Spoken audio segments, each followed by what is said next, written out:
Iyon, oh. Yes, sir. Yo. Nagbabalik na naman ang inyong mga otits. Yes, sir. Tangina. Mga otits. So, ayun guys. Bago tayo simulan na natin ng ganito. Utang na. Pa-like, share, subscribe. Comment naman kayo, guys. Oo, lagi na lang. Na-stuck na kami, oh. Na-stuck na mga subscriber natin. Balikan na natin yung dashboard ko. Habang sir, sa Facebook tayo, sa YouTube, sa Apple Podcast, sa Spotify, at mangilan-ngilan sa TikTok. Yan. So, yun guys. We are the Opinionated Titos Podcast. Alam ko guys, medyo mahaba. Kaya Totpi ang tawagan natin. Pero yun guys, please naman, pa-subscribe naman, pa-like, libre lang naman yan guys. Para palambing naman. Total, malamig ang panahon.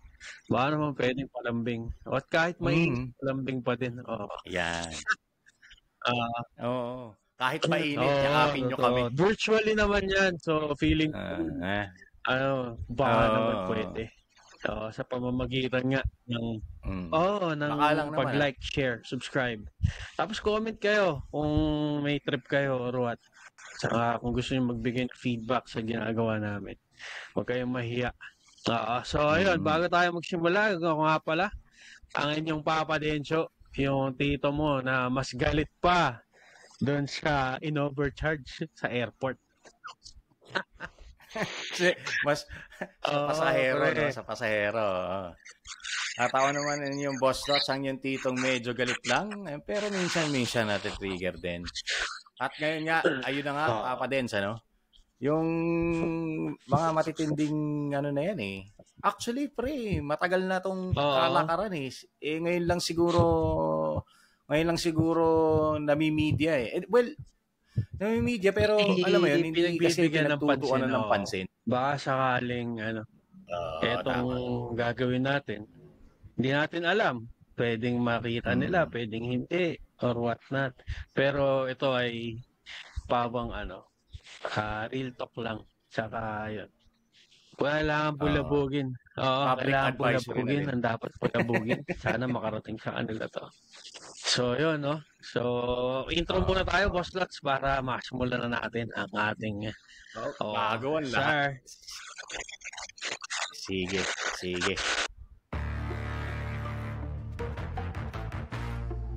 It complicates things more. Shots fired na naman ng mga tatamaan dyan.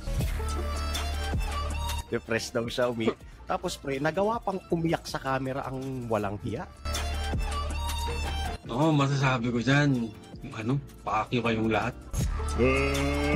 Let's get ready to rumble!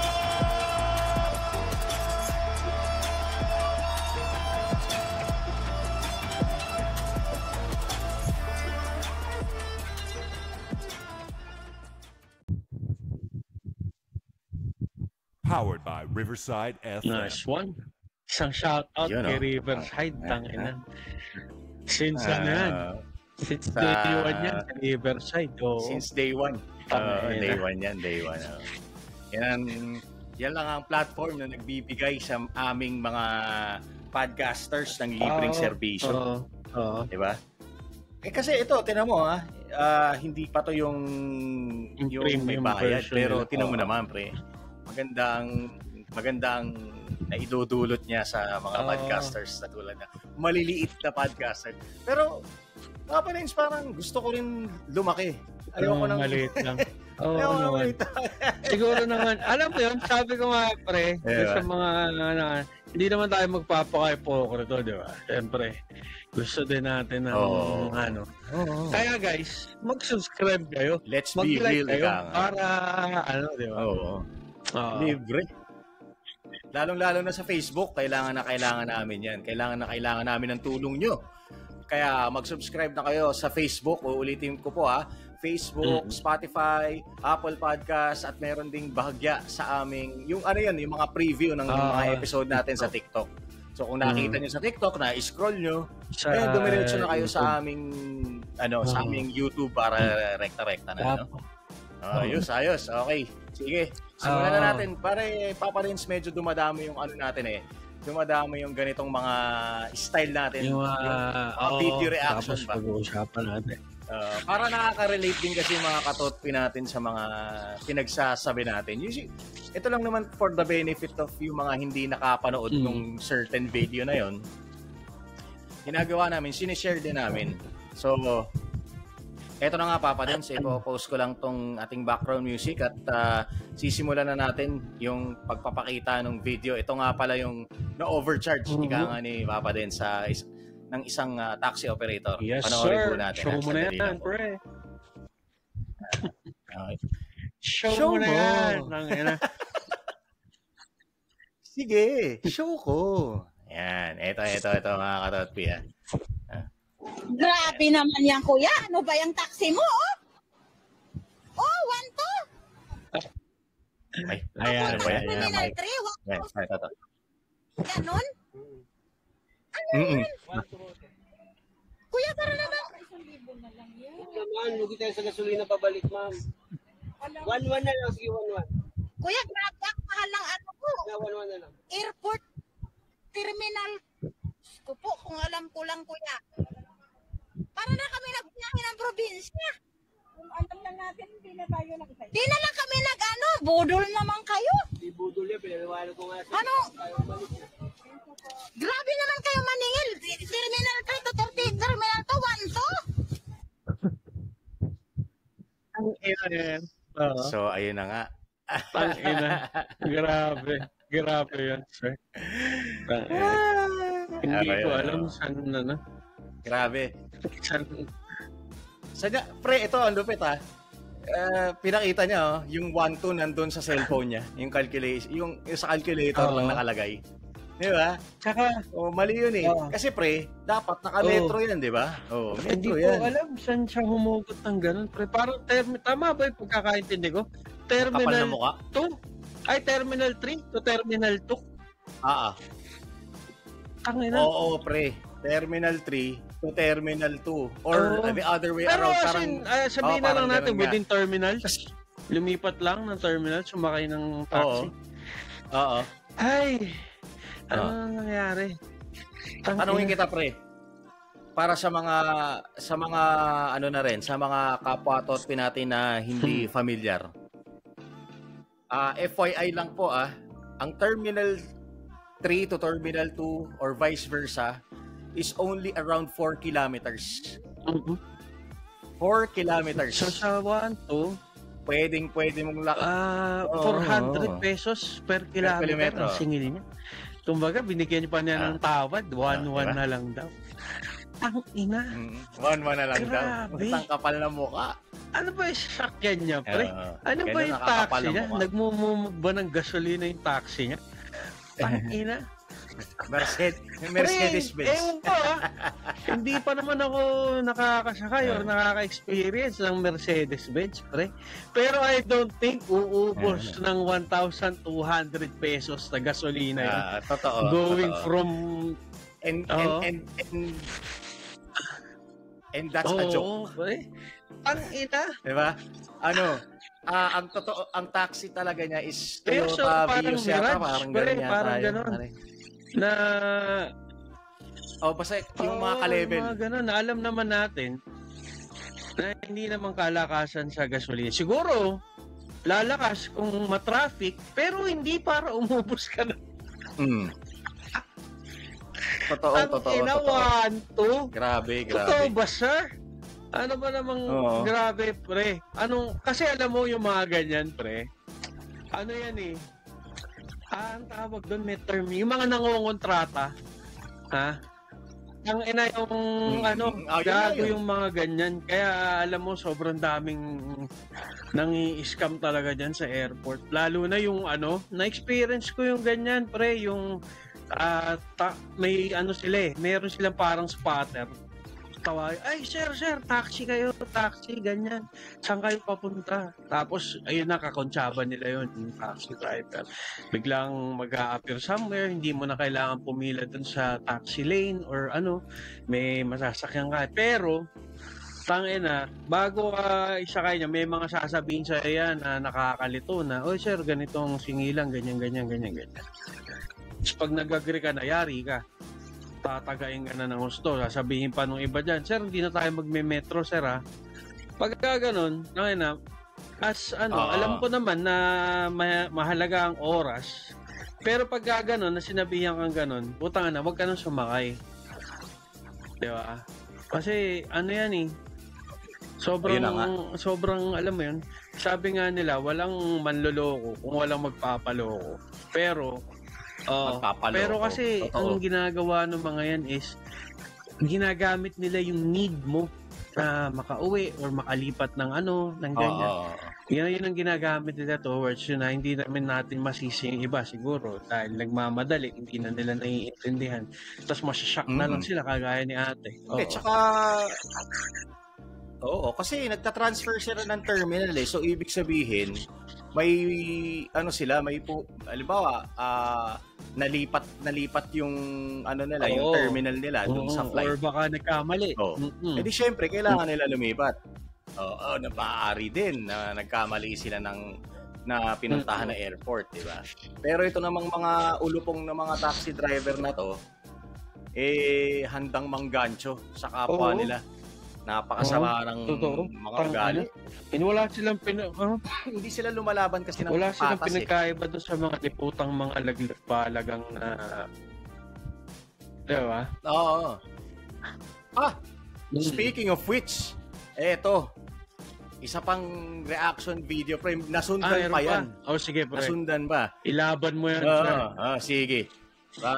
Ilaban natin yan. I-share ko lang. Papatayin ko lang ang ating background music at babalik po tayo sa video. Ito po yun. Okay. Bago to. Ayan. Nakamute. Walang sound, papares, ano? Nakamute. Okay, eto na. In 3, 2, 1, let's go! May nahuli na namang abusadong taxi driver sa NAIA. Ang sigil, 5,000 piso para sa biyahe mula po Terminal 1 papuntang Terminal 2. Ayon sa LTO, nahuli po ang driver kahapon. Ilang araw lang yan matapos may nag-viral na taxi driver dahil sa sobrang singil din sa NAIA na may kasabwat umanong mga airport police. Iniutos na ni Transportation Secretary Vince Dizon na sibakin sa pwesto ang 5 airport police na isinumbong ng driver. Nangako ng masusing investigasyon ukol sa issue ang Manila International Airport Authority. Nakikipag-ugnayan din sila sa LTO para verifikahin ang mga questionable ticket violations na inisyu umano sa mga taxi driver at sa airport. So, ayun na nga. No? Ganun pa rin. Mas lumaki pa. Parang naging laglag-balag ang system. Parang in a sense, kasi nanguhut-hut sila eh. Diba? For lack of a better term, hinuhut-hutan or ginagancho nila yung mga putang ng kawawang pasahero. Na gusto lang. Alam mo yan, pre, ako, me personally, pag yung mga ganyan, lalo na kunwari urgent, tapos kailangan ko sumakay ng kahit ano pa yan, taxi or yung motorcycle taxi, nag-ano ko, lalo na kung napabilis yung biyahe ko, nagbibigay ako ng tip. Siguro yung mga ganun, pero siguro hindi dapat tawag dito, hindi dapat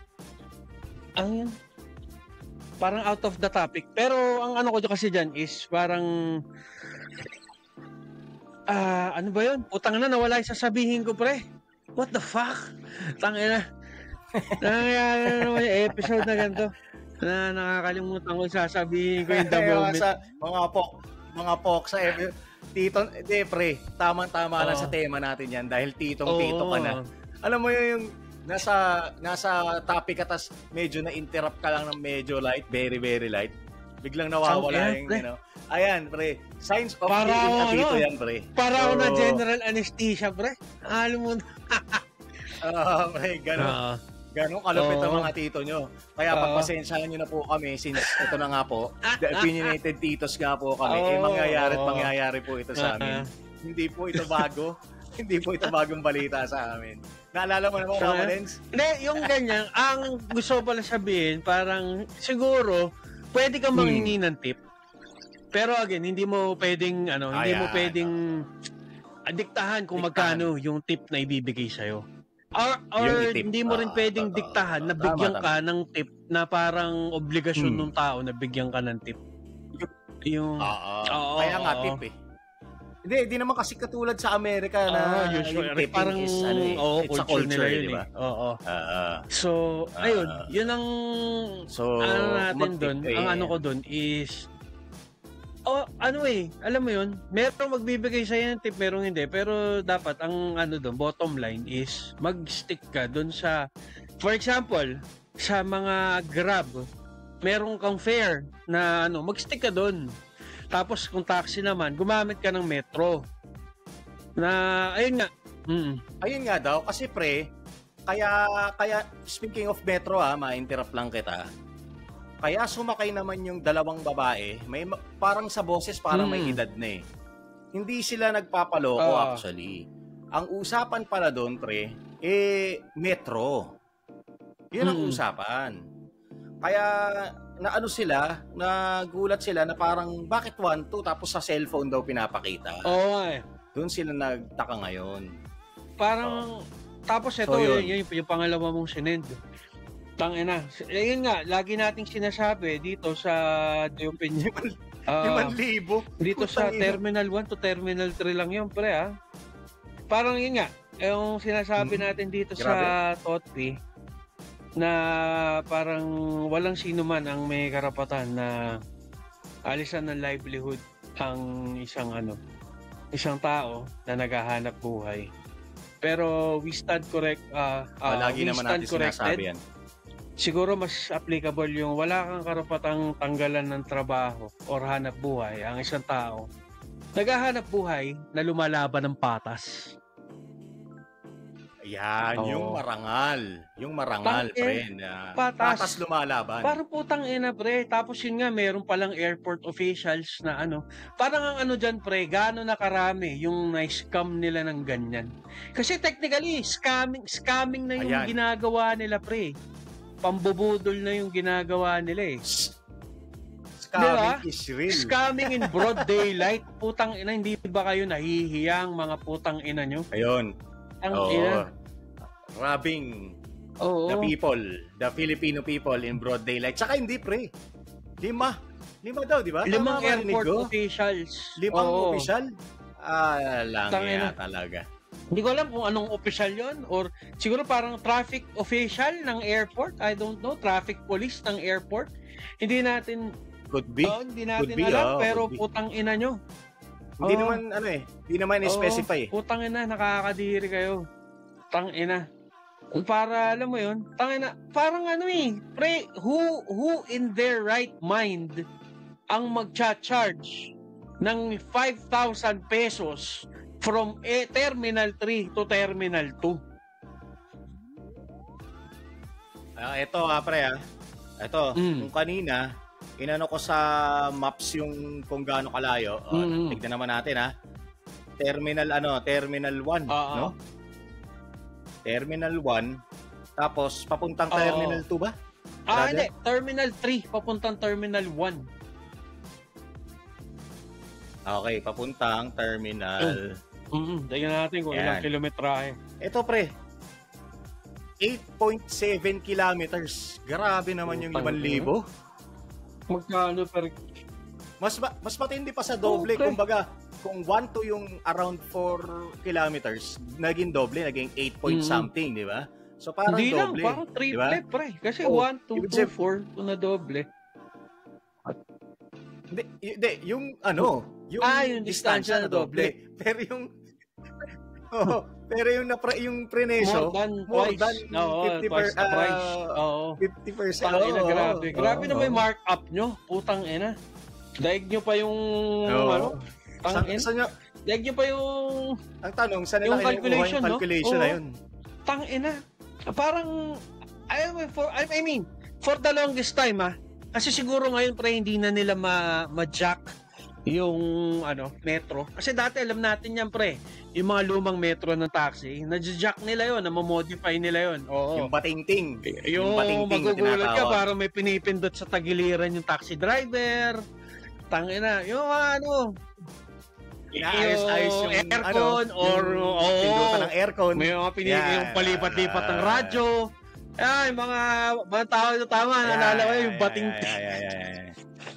Tangina, pre, nalalaman ng edad talaga natin dito. Putang yung mga terminologies na ginagamit natin.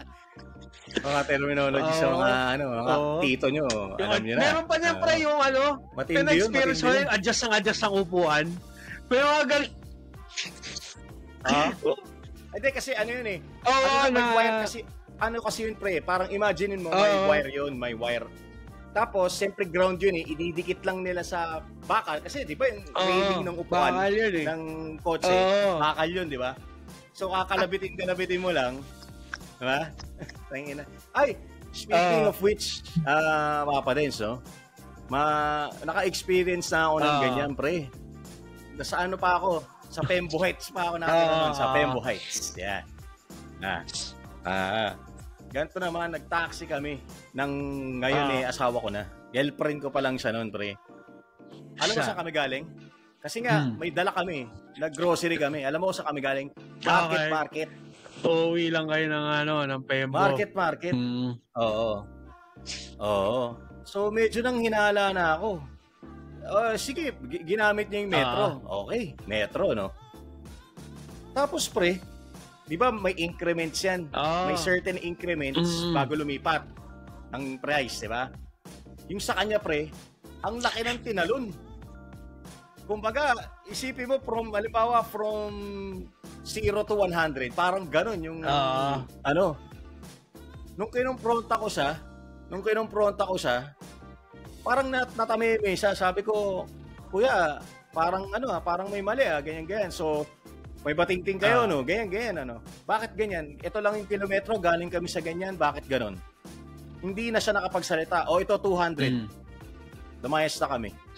Magkano inabot ng metro nun, pre? Kasi, kung natatanda mo ba? Ano yata yun, pre? Siguro, kulang-kulang 500. Tang-inang yan. Sino mong lolokohin mo, pre? Hindi mo naman ako maloloko dahil, tsaka, di ba? Sino naman bobo na magiging metro mo, 500 from market hanggang Pembo. Given na laging traffic. Laging traffic. Pero hindi para umabot ng ganun, pre. Hindi, yung panahon na yun, pre, hindi pa ganun ka-traffic. That was 2000,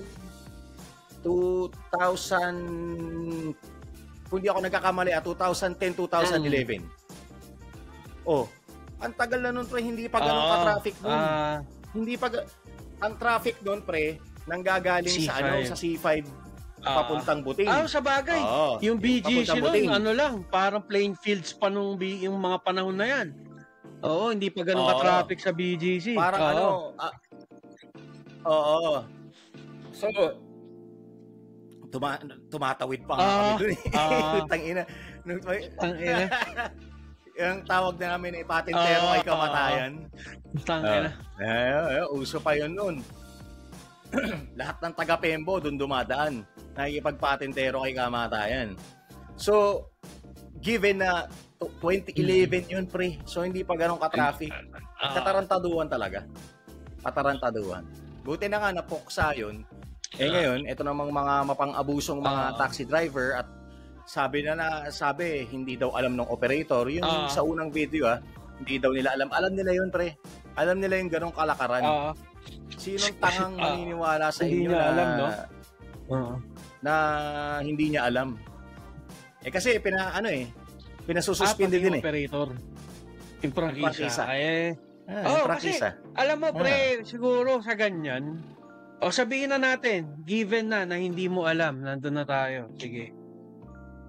Pero sana nagba-background check din kayo ng mabuti dun sa mga sa mga kinukuha ng drivers. Kasi nga, ayan, yan, nangyaring ganyan. Pangalan nyo, yung pangalan ng prangkisa nyo, yun ay isa sa alang-alang. Ngayon naman, given naman na... sige, go. Tsaka yung mga driver, pre, na hindi naman ganun, nakasama nila, nawalan ng trabaho. Kasi nawalan ng prangkisa eh. Di ba? Tangina. Sige, kaya yun nga, yung mga driver naman na gano'n. Kasi, benefit of the doubt din, pre. Kasi nga, sabihin na natin, hindi gumamit ng metro eh. So, sabihin na natin, benefit of the doubt, hindi talaga alam nung may-ari ng prangkisa. Yun naman mga driver, mag-isip-isip din naman kayo. Tangina. Hindi porke kailangan nyo kumita ng malaki-laki, manglalamang na kayo. Tapos kasi naniniwala naman ako, pre, hindi lahat ganyan eh. May mga ilan-ilan lang na ganyan. So sabihin na natin, kasi pwede na lang sabihin na, hindi sir, kasi may mga may mga airport officials behind it, kaya kami nagaganto. Pero the fact of the matter na hindi kayo lahat ganyan, ibig sabihin, hindi lahat nakokontrol nung mga airport officials na yon. So hindi mo pwedeng gawin. So ibig sabihin lang nun, gusto mo din. Siguro, kinausap ka, kung may lumapit sa'yo, sir, gusto mo bang kumita ng malaki-laki? Kaso nga lang, ganito gagawin natin. Ayan. Diba? Kinausap ka niya at na free will mo yun kung susunod ka, masasang-ayon ka sa gusto na lang mangyari o hindi. Diba? So, alam naman natin, pre, na mahirap mabuhay sa Pilipinas, pre. Ang hirap, ang mahal ng bilihin, ang mahal ng gasolina. Shout out sa putang inang magpa-price hike na naman daw next week. Oo, pre. Ang gasolina nasa 3 pesos and 30 cents to 3 pesos and 50 cents daw ang tataas parang next week. Ganon. Actually, ang nabalita ko nga, parang nasa 5 piso yung maximum. 5 to 6 pesos ang itataas per liter. Diesel yata yun, brother. Diesel. Kaya, yun. Diesel. Shout outs dun sa na dahil daw may gera sa ewan ko. Hindi ko alam, hindi naman ako eksperto pagdating sa ganyan, pero ang ko dyan, anong connection nun sa gera? Iniintay ko nga yung ewan ko kung nakita mo yung post ko, yung yung naglabas na si anong pangalan nito, si Toyota, pre, yung hydrogen nila. Nakita ko yung hydro engine, Oo, pre. Para sa akin, pre, para sa akin mas maganda yon kesa sa electric. Kesa sa electric. Kasi mas renewable yung energy na yun. Kasi yung battery, di ba? Oo. Lithium ion yung gamit sa itatapon na yung battery, waste. Diba? Yung waste. So yun, parang kasi madadivert tayo, pero magandang usapan yan, pre. Yung sinasabi nila na go green, ganyan. Yes, you can go green by not using a gasoline powered vehicle. Pero in the long run, yun nga, sabi mo nga, saan nyo itatapon? Paano nyo i-recycle yung mga baterya na yan? Pag na-deplete or nag-deteriorate na yung baterya. So yun. Pero yun, huge shout-outs sa Toyota. Putang na, sana makarating sa inyo to. Baka naman, ma-sponsoran nyo kami. Nung inyong hydro-powered. Kasi alam ko yung engine pa lang wala pang parang concept palang or hindi siya concept, I don't know, parang siguro meron na silang parang mga prototype siguro na ganyan, wala pa lang sasakyan kasi technically yes, sa engine naman nagsisimula lahat madali nang gumawa ng modelo ng kotse kung paano magiging itsura, pero yun nga yung hydro power. Kailangan pa ng further testing. Pero alam mo, pre, merong akong napanood nun. Parang nakalimutan ko yung pangalan ng tao Pero parang proven na yan na it can be. Kasi, pre, di ba for the longest time, may mga steam-powered na mga barko Trend. Barko, di ba? Mga steam powered, di ba? Di ba? Yung coal, di ba ang gamit? Oo, yung ganun. So, yes, it emits na may mga, kumbaga lahat naman yan, may mga byproducts yan, lahat. Hindi naman natin maaalis yun. Pero, parang mas mas environment friendlier ng konti siguro. Tsaka yun nga, yung source ng energy is always readily available kung pagtutuunan mo ng pansin. Not unlike yung mga gasolina na ang daming proseso, ganyan-ganyan. Tapos yun nga, going back dun sa may napanood ako before na merong isang tao, siya parang inventor siya in his own, na naka-imbento siya at napatakbo niya, pre. Yung isang sasakyan, 4-wheeled vehicle, na hydro-powered, pre. Tapos, ang doon, di ba meron nga Pilipino? Hindi ko alam kung Pinoy or what pero may napanood akong, may nabasa akong ganyan. Tapos, nung i-launch na niya yung kanyang hydro-powered vehicle, bigla na lang siyang nawala. Ayan din.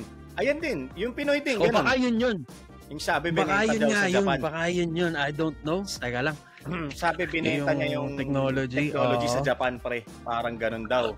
Pero hindi, bigla ka mawawala. Bakit mo ibebenta sa ibang bansa yun? Kaso nga, syempre, yung mga oligarko, na-threaten siguro sila. Well, totoo, diba? Pre. Kasi isipin mo na lang yun, pre. Tangina.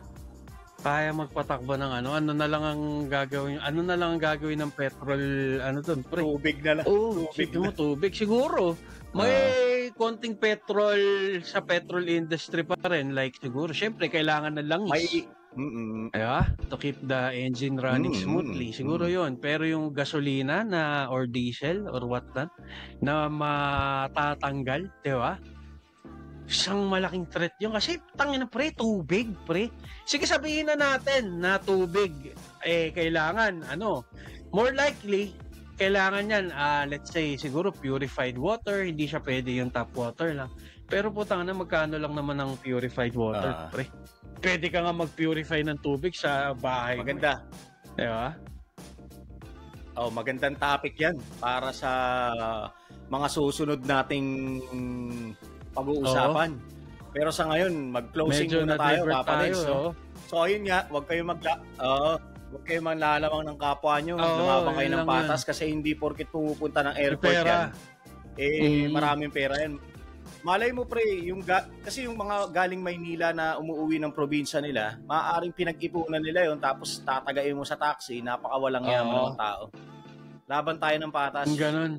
At saka, ayun lang po sa mga airport personnel, I hate to say it, pero putang na, buti nga sa inyo kung natanggalan mga kayo ng trabaho. Sa mga hanay nyo, lagi kasi, nyo gagaling. Yun nga, uulitin ko na naman, walang tao ang may karapatang tanggalan ng livelihood yung kapwa niya tao.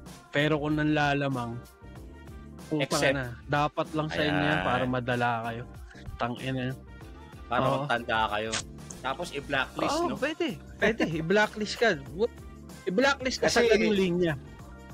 Nasa hanay nila lagi yung kadalasan na nababalita. Kasi wala nang laglag-bale, wala silang pinagkakitaan. Yung mga taxi na lang ang ginagawa nilang negosyo. Anyway, business na. Pero yun, bago magtapos, putang na eto.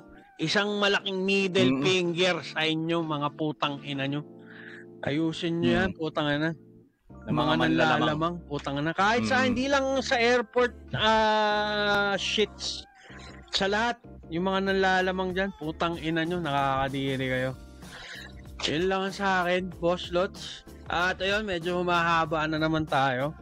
Pero, again guys, maraming salamat. Kung hanggang ngayon, nakikinig ka pa rin. Tapos kung may mga bago listeners tayo, maraming salamat sa inyo. And don't forget to like, share, subscribe, comment kayo. Again, nasa Facebook, YouTube, Spotify, Apple Podcast, and yung previous natin, nasa TikTok yan. So, kung Yes, sir. sumagi kami sa isang putang pakipindot naman, pa-like lang, pa-share, pa-comment, no? Subscribe. Oo, Paisa lang, naman. paisa na. So again, mga katotpi, ako ang inyong Papa Densyo. Ang tito mong mas galit or laging galit. Pero ngayon, medyo gusto ko nang i-tone down ang aking Pero magagalit pa rin ako. Magagalit pa rin ako, mga katotpi. What is Papa Densyo without mas galit? Totoo. So, yun. At ako naman ang inyong boss Lots, ang tito nyo medyo galit lang. Pero, ayun, minsan-minsan nga rin nati-trigger. At again, we are the Opinionated Titos Podcast and we are signing off for now. See you on the next episode. Bye. Yes, sir. Bye. The Opinionated Titos Podcast is proudly sponsored by Riverside FM. Follow us on our official Facebook page, The Opinionated Titos Podcast. And don't forget to subscribe to our YouTube channel and Spotify. Thank you for tuning in, and we'll catch you next time.